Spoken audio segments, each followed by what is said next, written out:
Show you guys what 42nd Street looks like right about now. 3rd Avenue and 42nd. Nobody's out. It's, well, a few people are out, very few. A couple people's out, not many. Let's see if I can hook her up here. No, hook up the rubber bands. Oh well.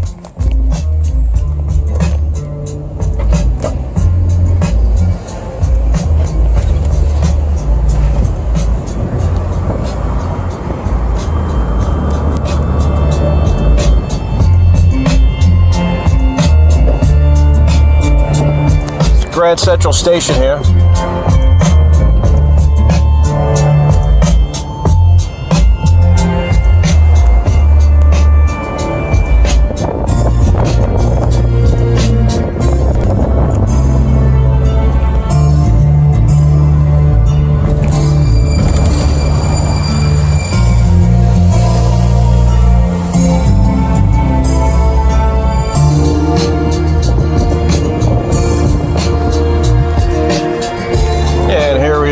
Coming up on Bryant Park on the left, right here. They got ping pong tables in there.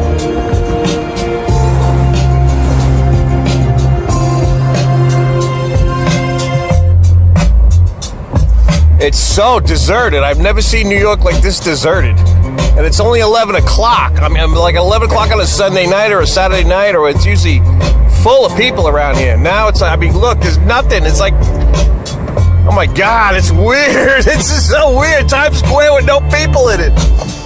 Holy shit, there's like no one here.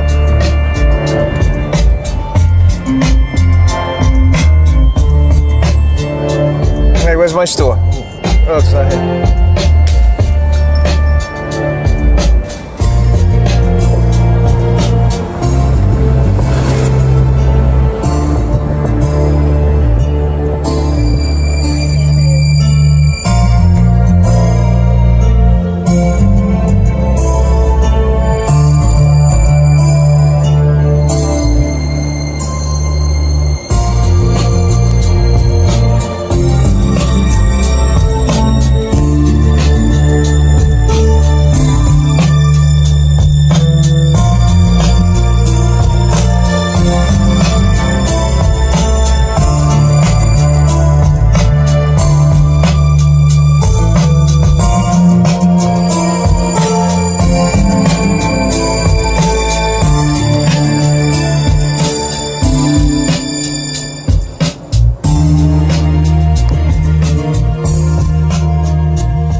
Hey guys, today we're going to talk about the number 108, 108.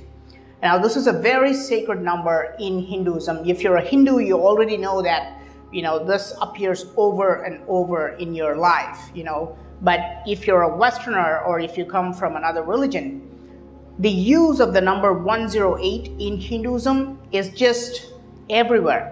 Okay, so how many times should we chant a specific mantra? It's always 108. How many times should we circle around a shrine? It's always 108. And this can be really, really frustrating because we don't understand why this number is recommended in this religion so many times. The entire system appears to be designed around 108. Not just religious stuff, like everything Indian is designed around this 108. For example, there are 108 karanas or transitions in Indian classical dance. There are 108 musical meters or talas in Indian classical music. If you ask a priest how many attendants or helpers does Lord Shiva have, he just expects you to know that it's 108. If you ask the priest how many sacred temples does Lord Vishnu have, he will just look at you and ask you, don't you know it is number 108?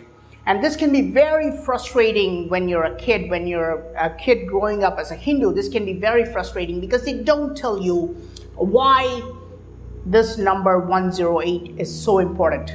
I don't think anybody knows this.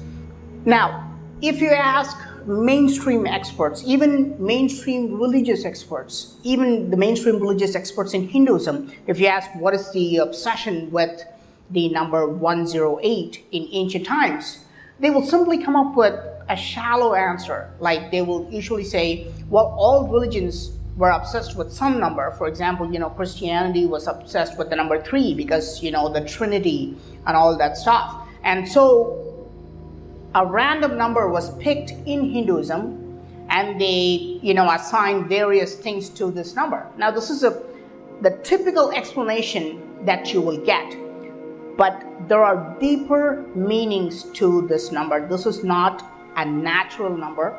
And the reason why 108 was used by ancient civilizations was no coincidence. Because 108 is the basis of life itself. I know that's a big statement, but 108 is the basis of life. Without this number, without this 108, there's no life at all. Now, what do I mean by this? For example, if you're a healthy adult, you will breathe 108 times, this many times during sunshine. You will breathe 108 multiplied by 100 times during sunshine. And you will breathe 108 times 100 during moonshine. So you will have 10,800 breaths during daytime, and you will have 10,800 breaths during nighttime. Now, this is prescribed in ancient Hindu practices. Okay, there's a particular sect called Tantric Hinduism, and if you look at that, they actually tell you that this is the exact number of times that human beings will breathe if they're very healthy. Now, but is this a mere coincidence? Could this be a mere coincidence? I'll tell you why ancient Hindus were doing this. For example, we're talking about sunshine and moonshine, right? So the basis of life comes from two gods. Now, this is the sun, right? So this is the sun, and this is the moon, okay? This is a crazy diagram, okay? I'm showing sun and the moon, and you don't see anything wrong with this. But this is a crazy diagram, and only human beings can understand these figures as sun and moon. If an alien was observing this diagram from Mars, for example, he would be rolling on the floor laughing. You know why? Because the actual size of the moon would be like this, and the actual size of the sun would be like this. So technically, I should represent like this. This is the sun, and the dot is the moon. But why do we see them as the same size? And now this is special only for Earth. No other planet has this. We see them both as the same sized objects because of the number 108. Okay? The sun is 400 times larger than the moon. Okay, it's 400 times larger than the moon. But yet, have you ever observed a solar eclipse where there is the sun and then the moon comes in between, and the moon completely fits the sun? It's almost like they're perfectly aligned. How is this possible? It's because of this number 108. Now, what do I mean by this, right?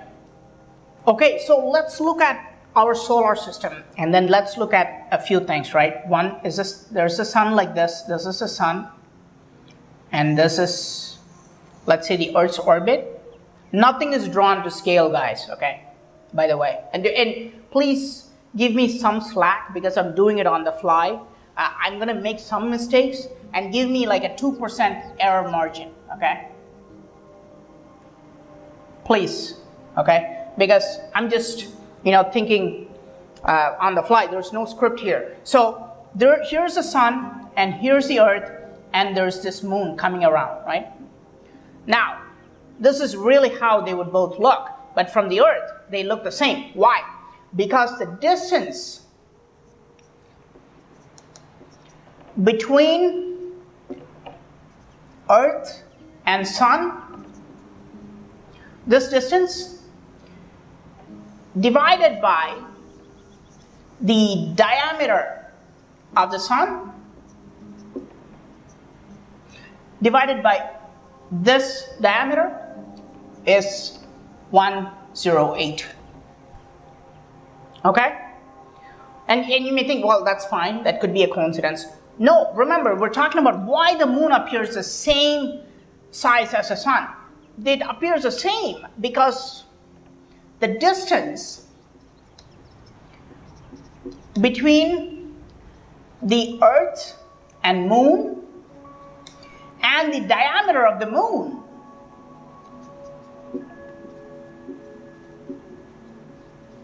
is also 108. Okay, so the distance between the Earth and the moon divided by the diameter of the moon is also 108.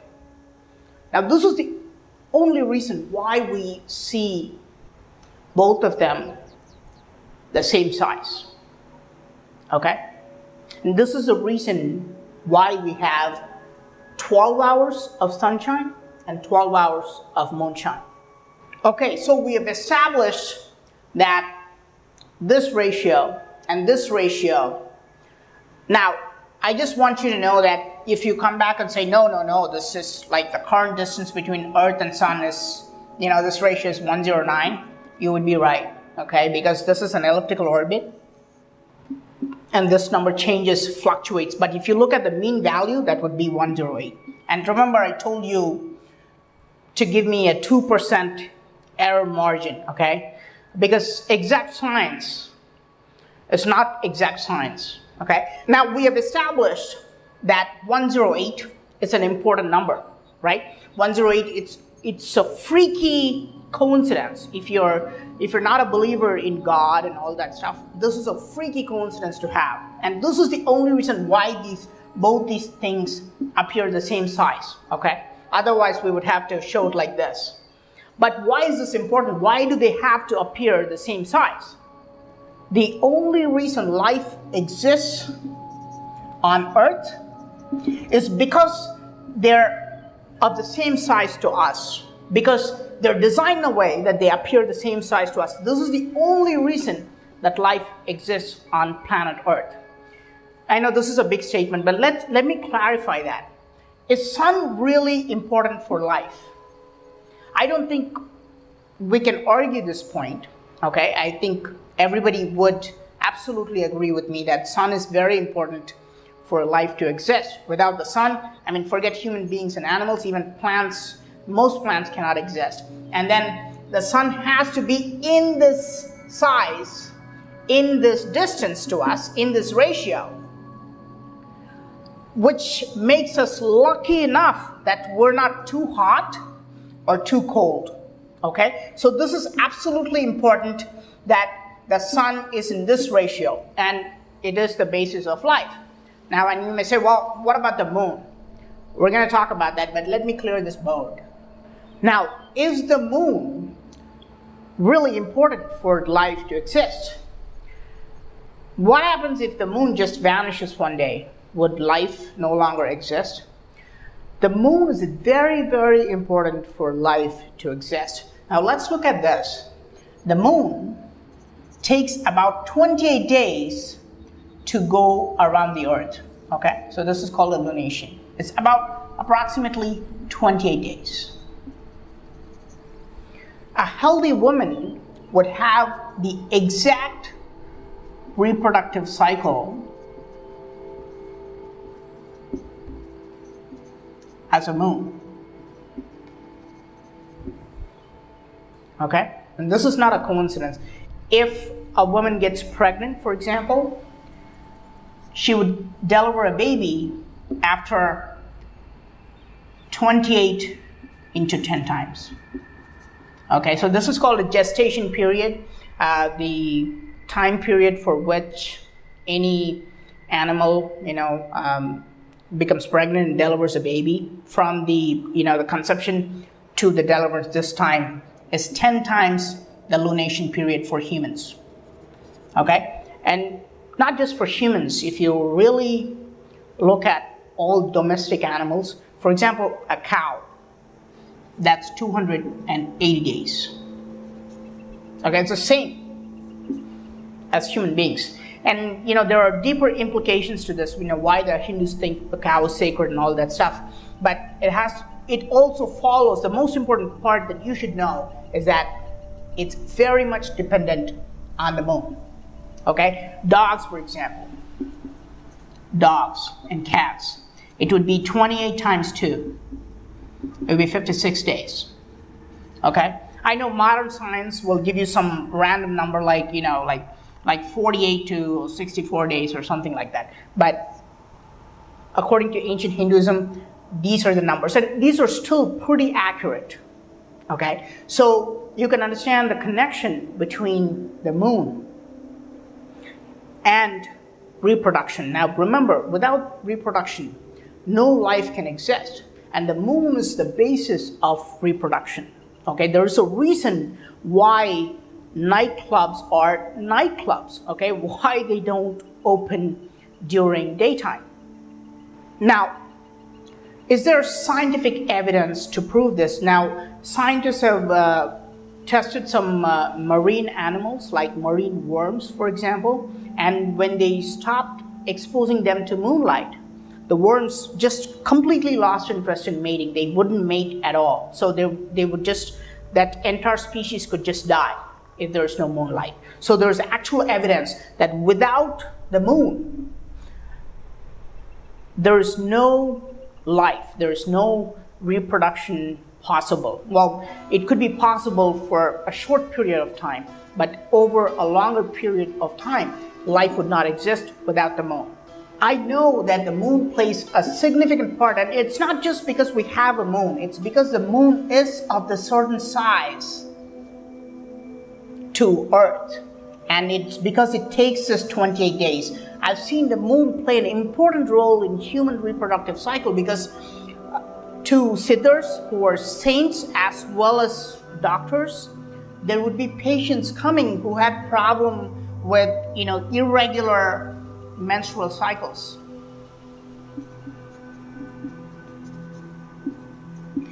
And the siddhas would prescribe that these women or girls should just sit under the moon on certain days, and it would regulate the moon or the moonlight or the moon's gravity or whatever it is.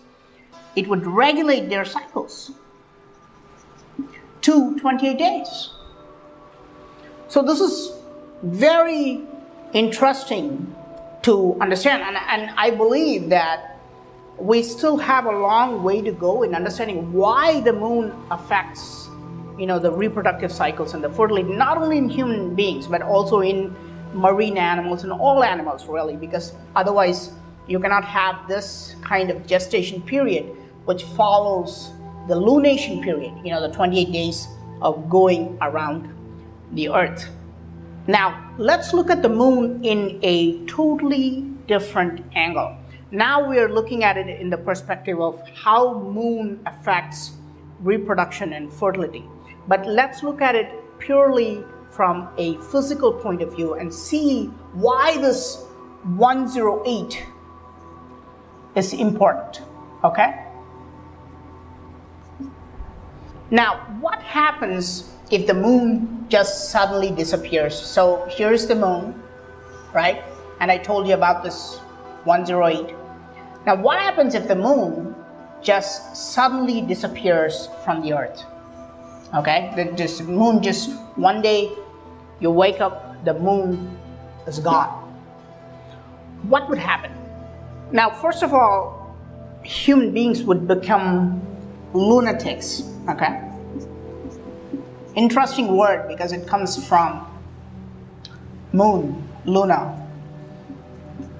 Okay, first of all, human beings would go crazy if the moon is gone, but that's a different story. Now, if the moon completely vanishes, the earth has an axial tilt. The earth is tilted at a certain angle, and this angle is the reason why we have all the seasons. And the moon controls this angle. If the moon disappeared one day, you know what would happen to the earth? The earth would not rotate like this. The earth is now at a tilted angle. You remember how the earth is always tilted in that table globe? Because it's tilted at this angle, and because of this angle we have all these seasons. And the moon controls this axial tilt. And if the moon just gone, and if the moon just disappears, the earth will not be like this. What will happen is that the earth will become like this, or the earth will become like this. Now, how do we know this, right? Is this just a weird story? No. Because Mercury, planet Mercury, and planet Venus have no moons at all. They don't have any moons at all. And one is at almost 0 degree, one is rotating at 0 degree, the other one is nearly at 180 degrees, nearly, okay? And the problem is they don't have any seasons at all. So if the moon vanishes, the earth would start rotating on sideways. You know what will happen if this happens? This means that the poles would become completely ice, and the equators would become completely desert. Okay, and not only that, if the earth moves sideways, you would have 6 months of daytime and 6 months of nighttime.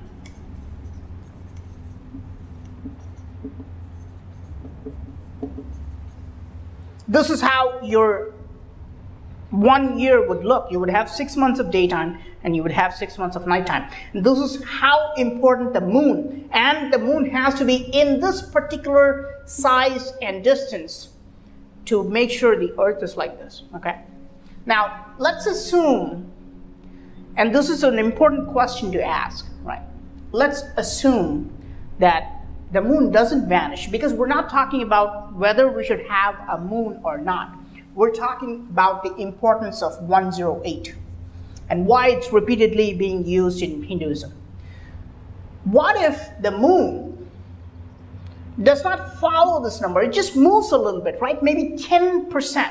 Maybe the moon just shouldn't follow this 108 number. It should just come closer to the earth 10%.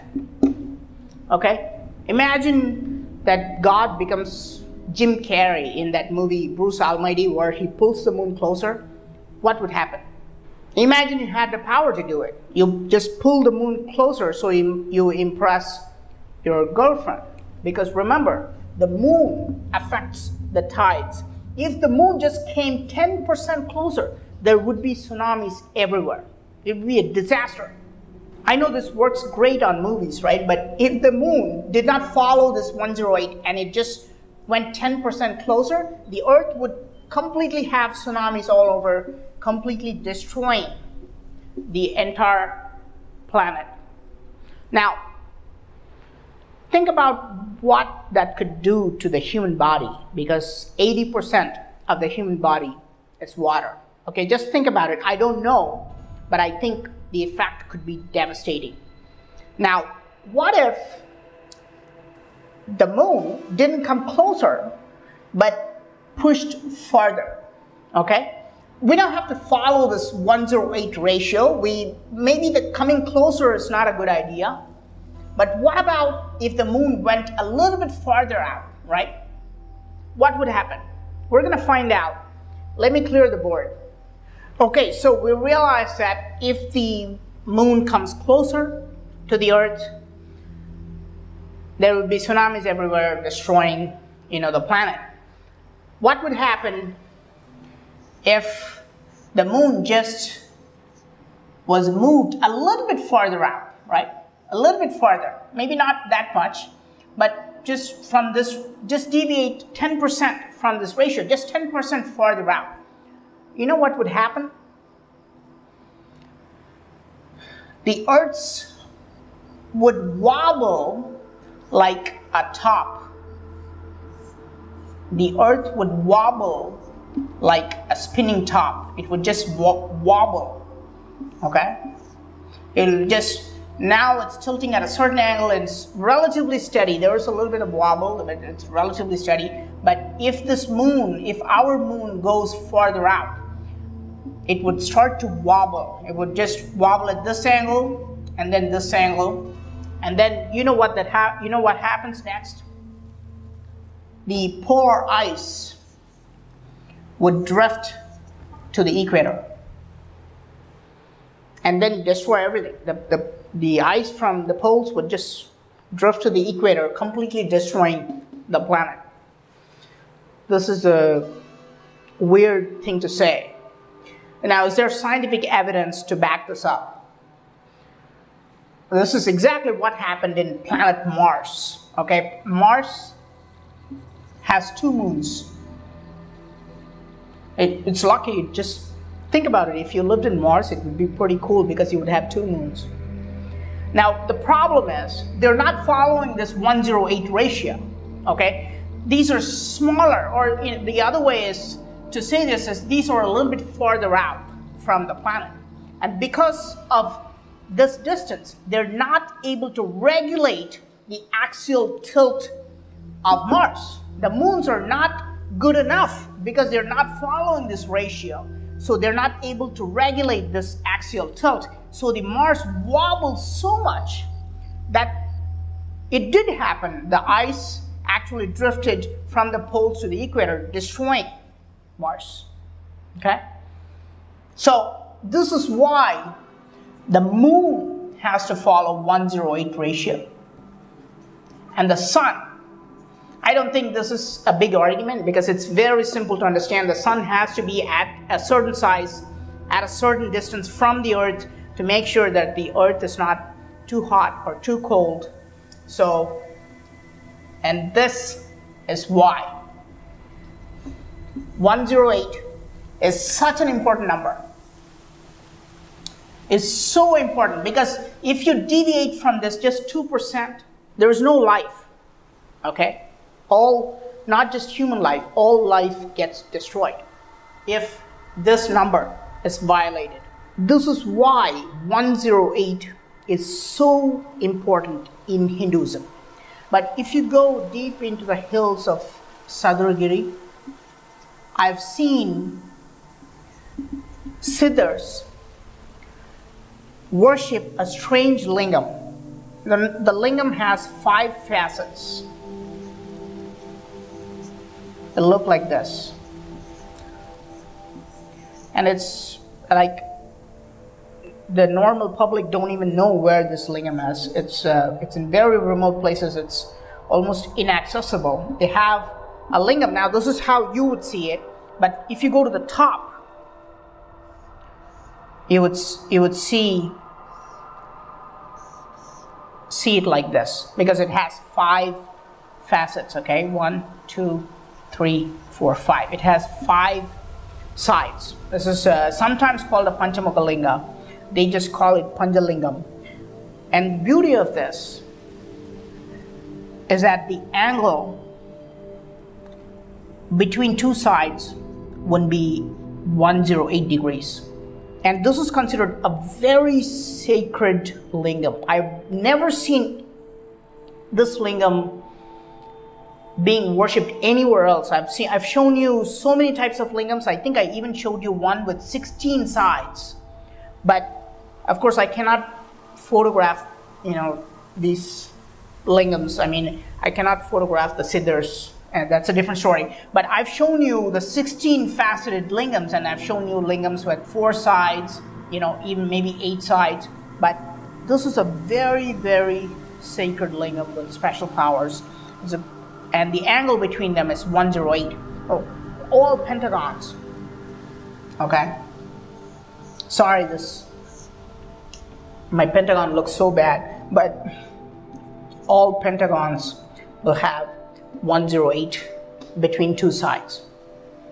Now, is this why the pentagon in the United States is designed? Because of 108? Is this somehow related to aliens and UFOs?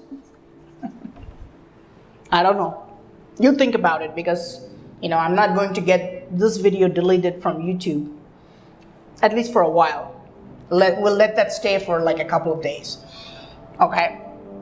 Now, let's look at the significance of the number 108.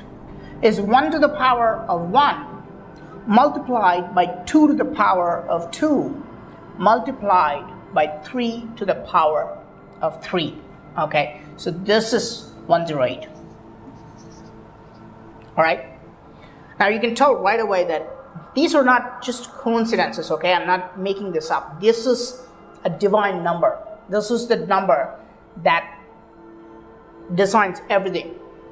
Okay, if you don't believe in God, if you just believe in nature, just think of this as the number of the nature. But this is the base. 108 is the basis of all life. Now, I know we have this golden ratio, right? Golden ratio and Fibonacci series, right? So there's this golden ratio. Is there a connection between golden ratio and 108? Yes. So the connection is 2 sine 108 by 2. That would give you the golden ratio. Okay? So you see how the 108 is connected to the sun, the moon, the golden ratio, and look at how it's being formed. Now, the most important thing is that 108 is employed in most Hindu temples. Today, archaeologists and historians are not looking into this aspect because they just think 108 is a random number now. Okay? But most ancient Hindu temples use 108 in their architecture. The temple in Tanjavur, for example, the Brihadiswara temple. The Brihadiswara temple in Tanjavur is 216 feet. That's 108 times 2. The Kokor temple, the Kokor pyramid in Cambodia, the original height, 108 feet. Before the lingam was destroyed, it's just 108 feet. Everything, all ancient structures were designed around this sacred number. Now, how was this designed? Now think about this. What are the odds that all these ratios align together?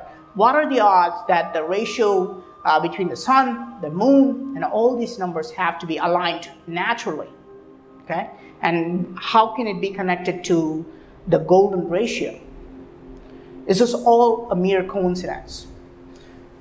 In Hinduism, 108 is broken down into 12 rasis, or zodiac signs, multiplied by 9 grahas, or navagrahas, or influencers of planet Earth. Planet Earth. 108 comes into place because of these 2 factors. Okay, so 108 is a product of these 2 magical numbers, 12 and 9. And let's take a look at these numbers.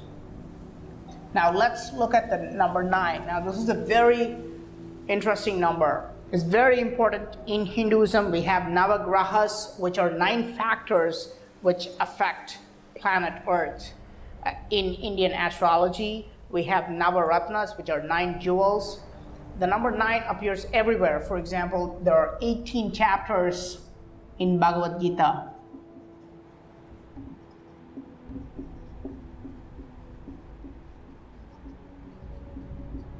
And there are 9 Puranas. You know, all sacred texts use the number 9.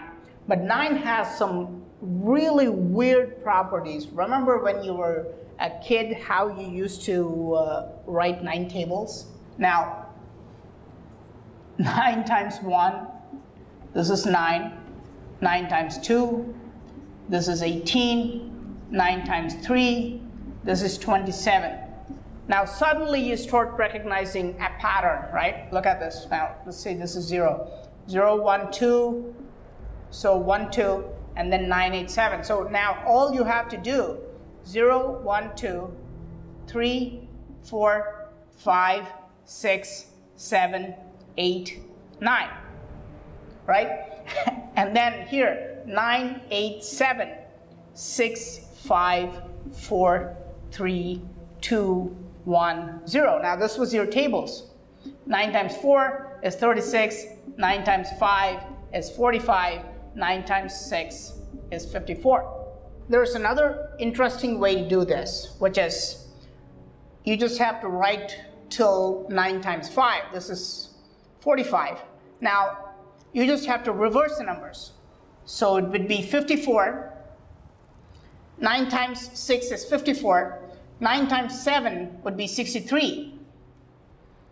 And 9 times, so you can just keep reversing the numbers. See, this is 27, now you can put 72. The number 9 has these weird properties. And it's interesting to think about this because number 9 can be represented as 3 raised to the power of 2 raised to the power of 1. That's a very interesting way to represent 9. But let's look at these tables, right? Let's look at these numbers and see what this means, okay? 9 times 7 is 63.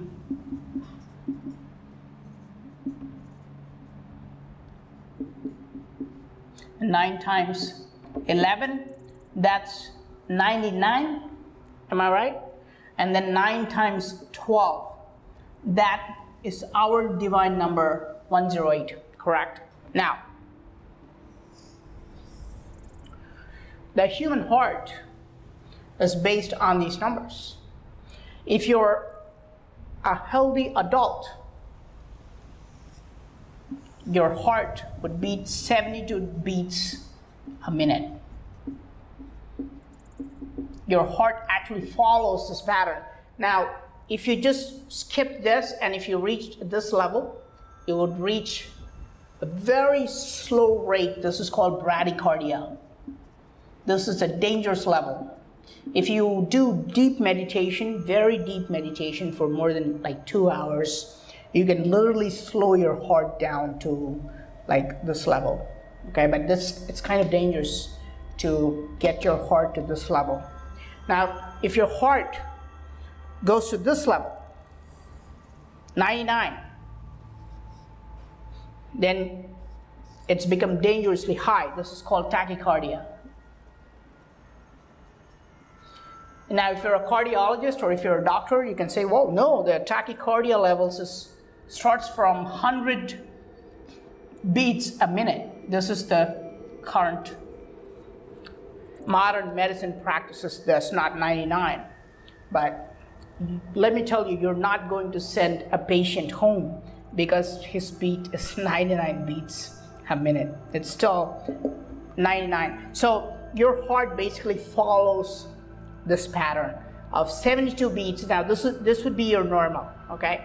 Now if you go here, then you're reaching dangerously low levels, and if you reach 99, then you have, heart problems.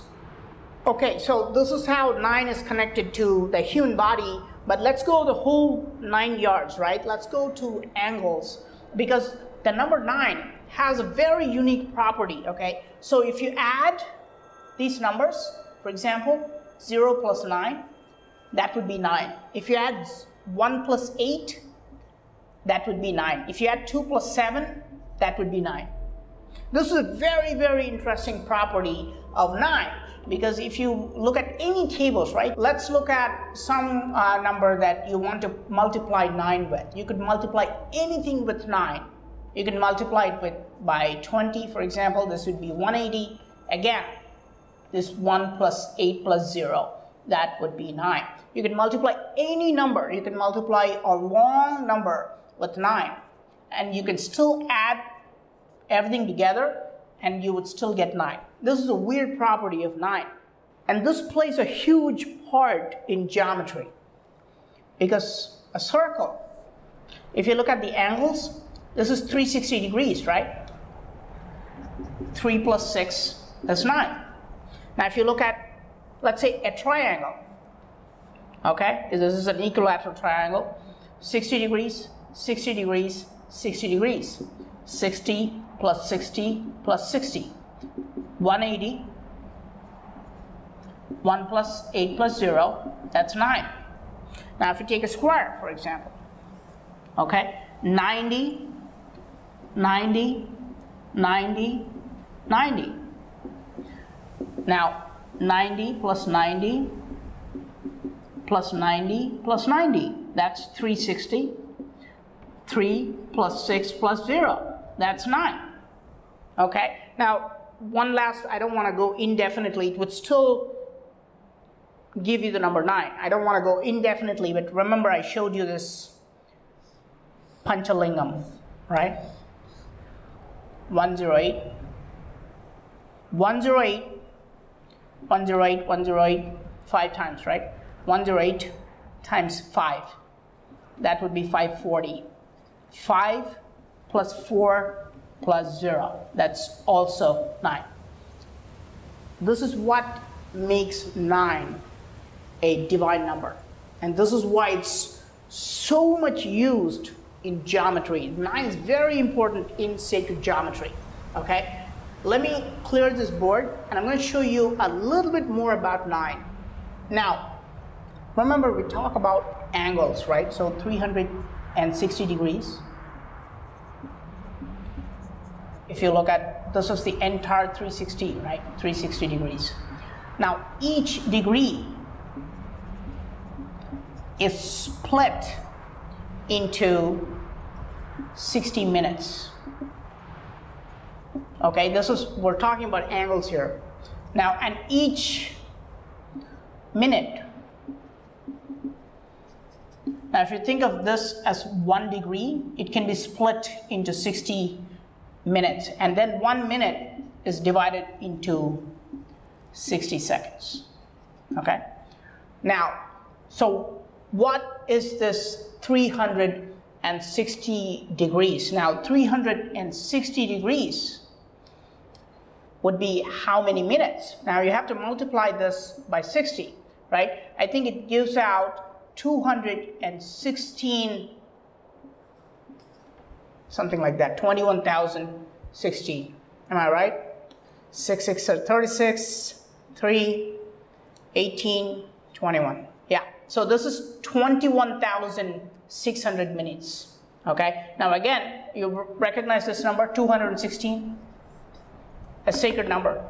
Okay, like I told you, the height of Brihadiswara temple in Tanjavur, that's 216. The number of composite letters in ancient Tamil language, that's 216.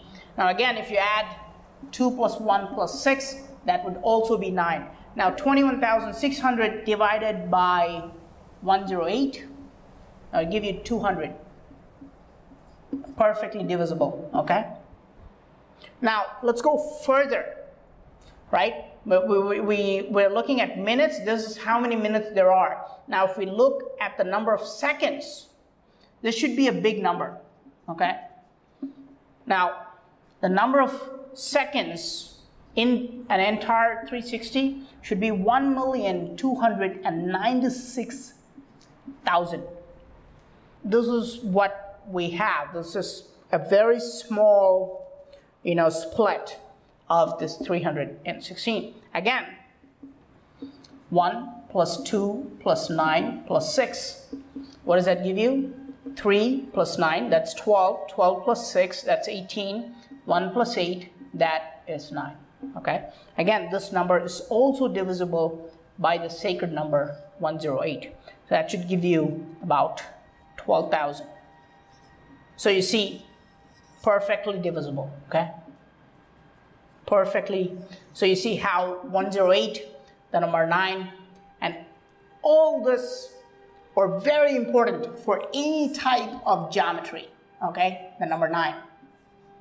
The number 9 is very important. You can draw a figure with 10 sides or 12 sides. It's called duodecagon. And still, if you add up all the angles inside, that would still come to 9. And this is why 9 is so important. But 108 is a combination of 9 and 12. And 12 is even more important than 9 in Hinduism. Let me clear the board and we'll talk about 12. Okay, so we saw how 9 is very important for geometry and architecture and angles. 12 was the ancient method used for all types of measurements. Today this is no longer used, but it's there in some areas, and it can be very confusing to you, why this number 12 is being repeatedly used, right? Because 12, like what, 12 inches in a foot? In a foot. Time measured in increments of 12. Of 12, right? It's always like 12 o'clock. If you went to somebody and you said, what is the time now at 3 p.m. in the afternoon? If they don't tell you 3 o'clock, they instead tell you 15 o'clock, you would think they're nuts, because you expect them to do it in increments of time. You want them to say 3 o'clock, because this is the ancient method of measurement. This is why we have 12 inches in a foot, and this is why we have 12 months in a year. Okay? Well, all because, the moon goes around the earth 12 times a year. Okay, this is called a lunation. We saw how this moon's movement around the earth is very important, how it's related to human beings and all that stuff. But you always wonder, why is this so complicated, right? If there's just 10 inches in a foot, for example, imagine the amount of relief that it gives us, right? There would be no more questions like, how many inches are there in 4 feet? You would easily say, if there are only 10 inches, it would be like 40, right? But instead it's 12, and now you have to calculate it, right? But this is the ancient method of all measurement, because it's based on a certain principle. Somebody told me once that the gods had 6 fingers in each hand, and this is why they followed the system of 12. I don't know if that's true. Let's move on. Time, okay? Always based on the number 12. This is why we have 24 hours in a day. Remember, we talked about 12 hours of sunshine and 12 hours of moonshine, and how it's related to 108, okay? This is all going to be related back to this 108, but time uses the number 12. 24 hours in a day, okay? 12 hours of daytime, 12 hours of nighttime, 60 minutes in 1 hour, okay? So, which means, now 60 is divisible by 12, okay? 5. This is all based on the number 12. Now 12 is connected very much to the human body. Remember I told you about 9 and its connection to the heart? 12 makes up the rest of the human body, okay? Because there are 12 pairs of ribs. Okay, there are 12 cranial nerves. There's actually a part in our small intestine that's actually called duodenum. This is called duodenum. And this literally means 12. Okay, duodenum literally means 12. And it's 12 inches long. Okay, so you've seen all these factors. Now, why did ancient Hinduism follow the number 12 for all measurement purposes, right? Because it's combined into the human anatomy and human life itself. Now, for example, what do I mean by this, right? For example, age of a girl to start menstrual cycle, start her reproductive cycle. Cycle is 12 years. A boy will start growing facial hair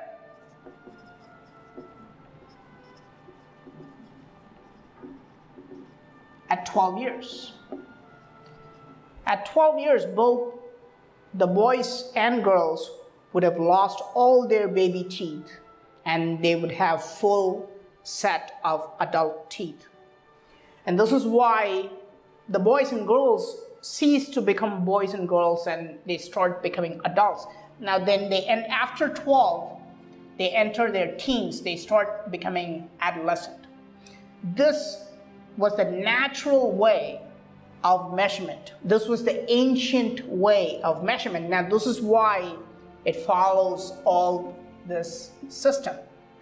But why does it follow the number 12, right? Why do human beings have this insane connection with number 12? Now remember, we're not just talking about human beings. We just know more about human beings than other living things. That's why we're looking at all these numbers related to human beings, okay? If you looked at any living being, you would find the connection to the number 12.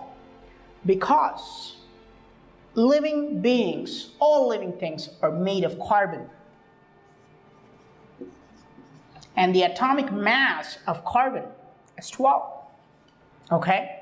And this is the big difference between living beings and non-living things. That's a number 12.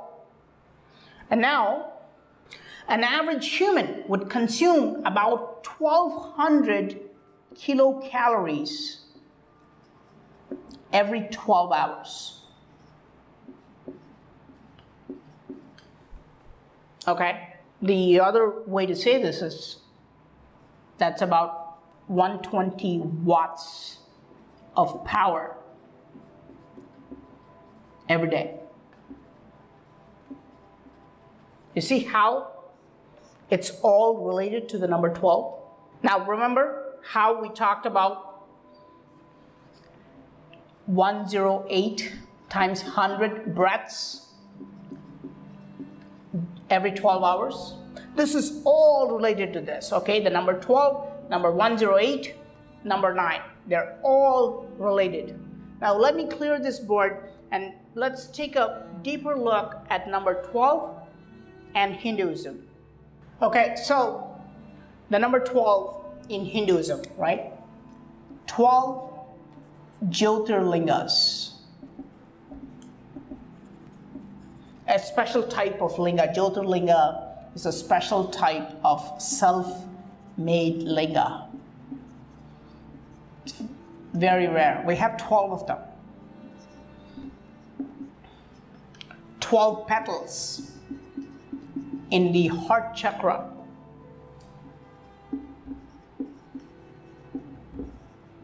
Heart chakra.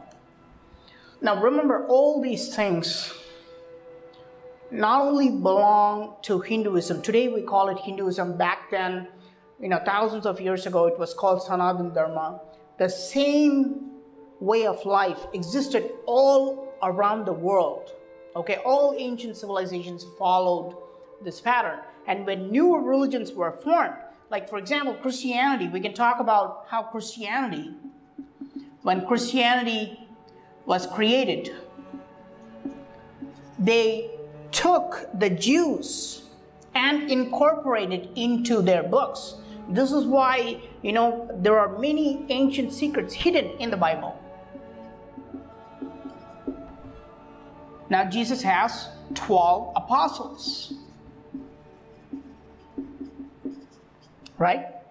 And most people don't know this, right? If you look at the cross, for example,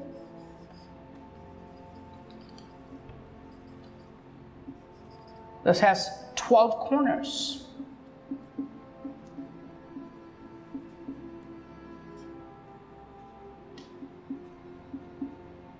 A cross has 12 corners.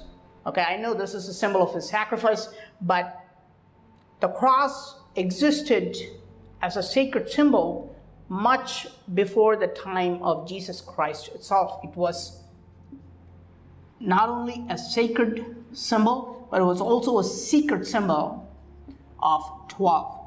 Okay, and this is why the number 12 repeats over and over in the Bible, because it has the essence of ancient wisdom. What, 12 legions of angels?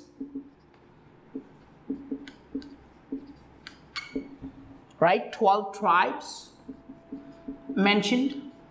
This is all because we're talking about ancient knowledge, and when newer religions were formed, they tried to absorb all the juice of the ancient civilizations and incorporate them into their books. And this is why we have all these secrets hidden. They're also found in other religious books. In Buddhism, for example, you will see this pattern.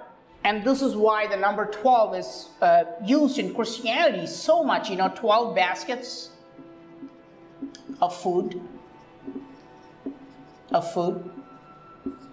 So many different things, because the number 12 is fundamental to the design of 108, okay? Remember, 9 times 12. And the number 12 has the weirdest properties, right? Remember, we used to write the 12 tables. So 12 times 0, this is 0. 12 times 1, that's 12. 12 times 2, 24. Suddenly you recognize a pattern and you start doing like 12 times 3. So 0, 1, 2, 3, 4. And you have to ignore 5. There is no 5. And then 6, 7, 8, 9, 10. Right? And then again, there's no 11. Now 0, 2, 4, 6, 8. Again, 0, 2, 4, 6, 8. So this is the table. 12 times 5 is 60. 12 times 6 is 72. 12 times 7 is 84. 12 times 8 is 96.